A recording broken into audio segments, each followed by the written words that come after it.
El saqueo de los recursos del planeta, la abundante producción de energía o de mercancías, los residuos y los desechos del consumo ostentoso hipotecan las posibilidades de supervivencia de nuestra tierra y de las especies que la pueblan. Pero para darle paso al capitalismo salvaje, el crecimiento no deberá parar jamás. Hay que producir, producir y volver a producir cada vez más. Los mismos que contaminan son quienes se presentan hoy en día como los salvadores del planeta. Esos imbéciles de la industria del espectáculo, patrocinados por las firmas multinacionales, intentan convencernos de que un simple cambio en nuestros hábitos bastará para salvar al planeta del desastre. Y mientras que nos culpan, continúan contaminando sin cesar el medio ambiente y nuestro espíritu. Esas pobres tesis pseudoecológicas son repetidas por todos los políticos corruptos que necesitan eslóganes publicitarios, pero que evitan proponer un cambio radical en el sistema de producción. Se trata, como siempre, de cambiar algunos detalles para que lo esencial siga siendo igual.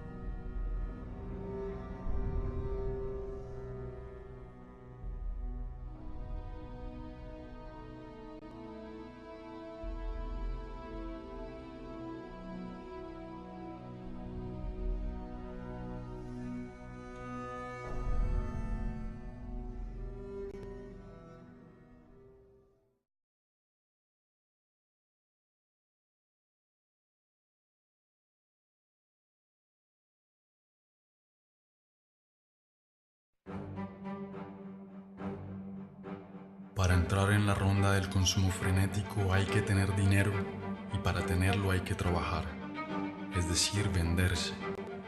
El sistema dominante ha hecho del trabajo su principal valor y los esclavos deben trabajar cada vez más para pagar a crédito su vida miserable.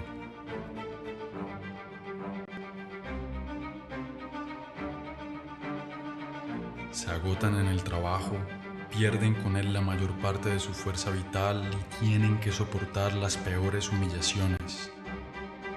Pasan toda su vida haciendo una actividad extenuante y molesta para el beneficio de unos cuantos. La invención del desempleo moderno tiene como propósito asustarlos y hacerles agradecer sin cesar la generosidad del poder. ¿Qué harían sin esta tortura que es el trabajo?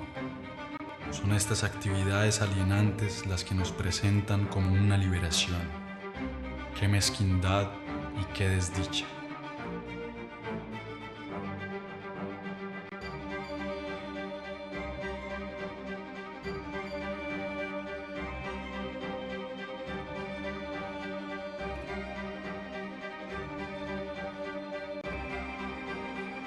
Siempre apresurado por el cronómetro o el látigo, cada gesto de los esclavos está calculado para aumentar la productividad. La organización científica del trabajo constituye la esencia misma de la disposición de los trabajadores, del fruto de su trabajo y del tiempo que pasan en la producción automática de las mercancías o de los servicios. La actividad del trabajador se confunde con la de una máquina en las fábricas o con la de un computador en las oficinas. El tiempo pagado no se recupera jamás. De esta manera, cada empleado tiene asignado un trabajo repetitivo, ya sea intelectual o físico. Es un especialista en su área de producción. Esta especialización se reproduce a escala planetaria en el marco de la División Internacional del Trabajo. Se concibe en Occidente, se produce en Asia, se muere en África.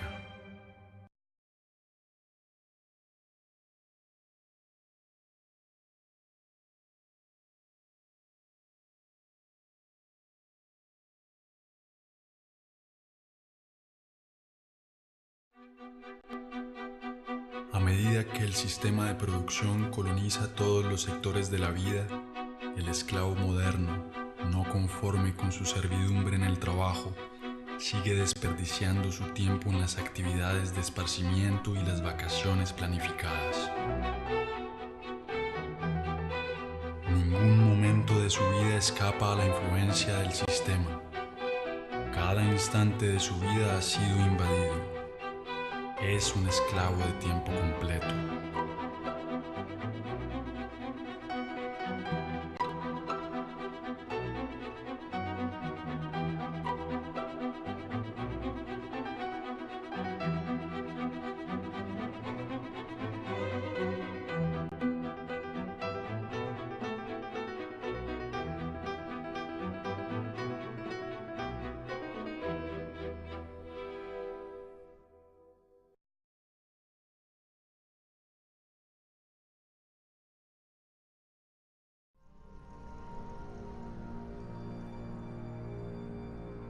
La degradación generalizada de su medio ambiente, del aire que respira y de la comida que consume, el estrés de sus condiciones laborales y de la totalidad de su vida social son el origen de las nuevas enfermedades del esclavo moderno. Su condición servil es una enfermedad para la cual no existirá jamás ninguna medicina. Solo la completa liberación de la condición en la que se encuentra puede permitirle al esclavo moderno reponerse de su sufrimiento. La medicina occidental no conoce sino un remedio contra los males que sufren los esclavos modernos: la mutilación. Es a base de cirugías, de antibióticos o de quimioterapia que se trata a los pacientes de la medicina mercantil.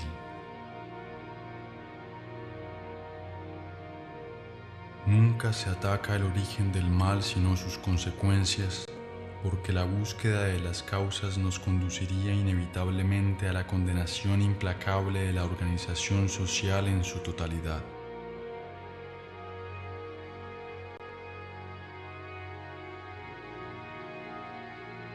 Así como el sistema actual ha convertido cada elemento de nuestro mundo en una simple mercancía, también ha hecho de nuestro cuerpo una mercancía, un objeto de estudio y experimentación para los pseudosabios de la medicina mercantil y de la biología molecular. Los amos del mundo ya están a punto de patentar todo lo viviente. La secuencia completa del ADN del genoma humano es el punto de partida de una nueva estrategia puesta en marcha por el poder. La decodificación genética no tiene otra finalidad que la de ampliar considerablemente las formas de dominación y de control. Como tantas otras cosas, nuestro cuerpo ya no nos pertenece.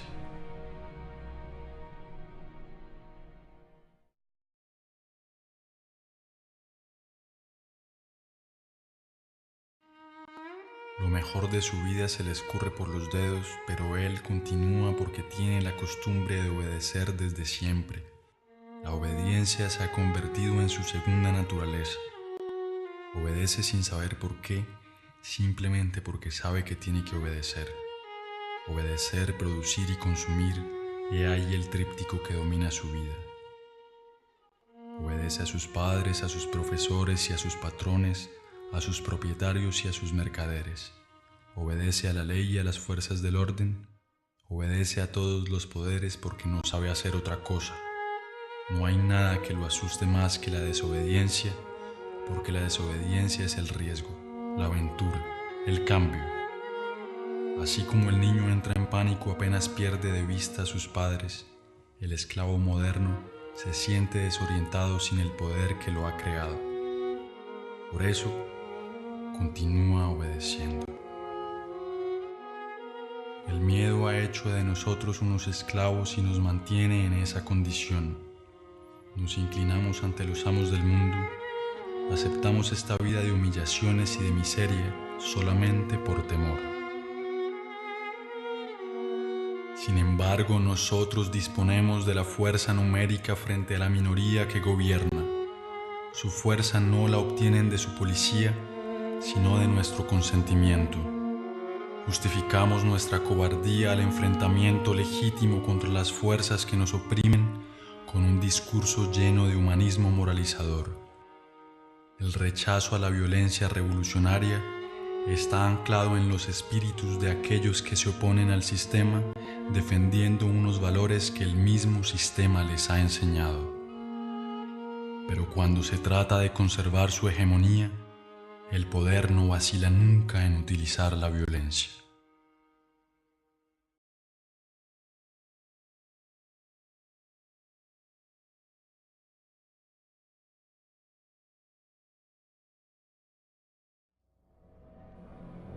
Sin embargo, existen algunos individuos que escapan al control de las conciencias, pero están bajo vigilancia.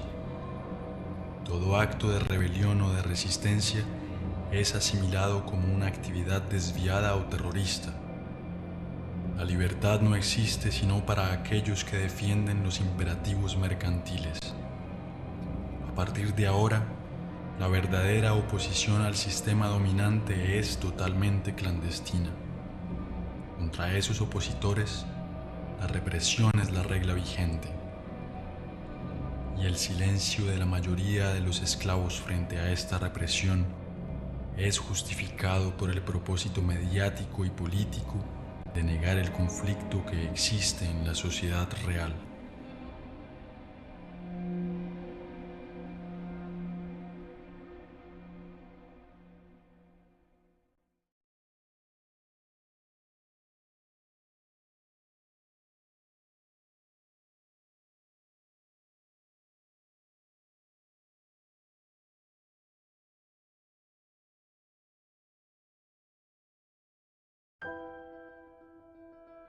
Como todos los seres oprimidos de la historia, el esclavo moderno necesita de su mística y de su Dios para anestesiar el mal que le atormenta y el sufrimiento que le agobia.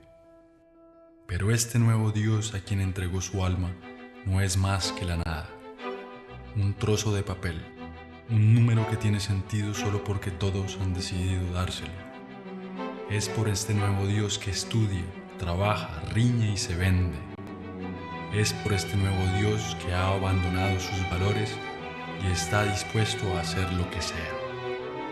Él cree que entre más plata posea, más se librará de la coacción que lo sujeta. Como si la posesión fuera de la mano de la libertad.